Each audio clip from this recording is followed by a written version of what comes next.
What if most of what you've been told in the media about psychedelics is wrong? Have we been misled about the medicinal properties of psychedelics, just like we were misled about medicinal marijuana? More than 40 years ago, governments worldwide made psychedelics illegal, calling them dangerous drugs. But the most dangerous drugs on earth are alcohol and nicotine, and both are legal. The law is not based on science. For thousands of years, native cultures have used psychedelics not as drugs, but as medicines. And science is on their side. Numerous studies show that psychedelics are not neurotoxic. They're non-addictive, and they have the power to cure even the most stubborn cases of anxiety, depression, addiction, and post-traumatic stress disorder. When people with treatment-resistant PTSD were given the psychedelic MDMA combined with psychotherapy, 83% were cured. Compare that to just 25% with psychotherapy alone. With 22 veterans a day committing suicide in the US, it's vital this medicine is made available to the public. The caffeine in your coffee is more toxic on your body than psilocybin mushrooms. The science shows these non-addictive substances actually slow down activity in areas of the brain overactive in people with depression. In one study by the Johns Hopkins University School of Medicine, 80% of subjects who were given psilocybin said the experience increased their sense of well-being and life satisfaction, and 30% called it the single most important experience of their lives. Psilocybin has cured anxiety, depression, cluster headaches, and smoking addictions. One study from the University of Southern Florida found psilocybin may even lead to neurogenesis, or the regrowth of brain cells. In the 1950s, doctors in Canada used LSD to cure alcoholism, with a 45% success rate.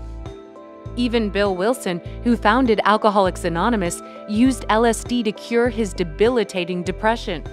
Wilson unsuccessfully tried to get LSD added to the 12-step program, saying its ability to spark introspection and spirituality was the essential first step. And a recent study shows LSD significantly reduced anxiety in people with terminal illness. A study finds long-term use of the psychoactive cactus peyote does not cause cognitive or psychological harm. Peyote use is legal in 6 states across the U.S., and Native Americans have consumed the plant for hundreds of years to connect with a deep sense of spirituality. DMT, or dimethyltryptamine, is a psychedelic compound produced profusely in nature and even inside the human brain. In one study, Dr. Rick Strassman proved DMT can be safely given to people. Those who participated in Strassman's study reported having intense spiritual experiences and communicating with a higher intelligence while on DMT. Ibogaine is derived from a West African shrub, and it's known for helping people kick stubborn heroin and prescription pill addictions without experiencing withdrawal. The science shows long-term drinkers of the Amazonian psychedelic brew Ayahuasca have increased levels of serotonin. That's the brain chemical that regulates happiness, and ritual ayahuasca drinkers are less likely to have addictions. Western medicine tends to just treat symptoms, ignoring the root cause of many illnesses: trauma. We've all had trauma, and when we don't process it and purge it from our minds, trauma manifests itself in our bodies as unexplained pain, sickness, depression, anxiety, PTSD, cancer. The list goes on and on.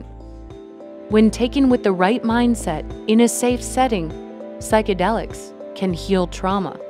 When people consume these medicines, they enter a dreamlike state where a lifetime of traumatic memories are unlocked and processed, detaching the fear and emotion from the memories and creating new neural pathways. Some describe psychedelics as 30 years of therapy in one night. One of the greatest human rights tragedies of this century is that the general population does not have access to these medicines. Journalist Graham Hancock noted, quote, "At the deepest level, our consciousness is what we are. To the extent that if we are not sovereign over our own consciousness, then we cannot, in any meaningful sense, be sovereign over anything else either." Psychedelics are empowering. They put the power back into your hands and show you you can heal yourself from within.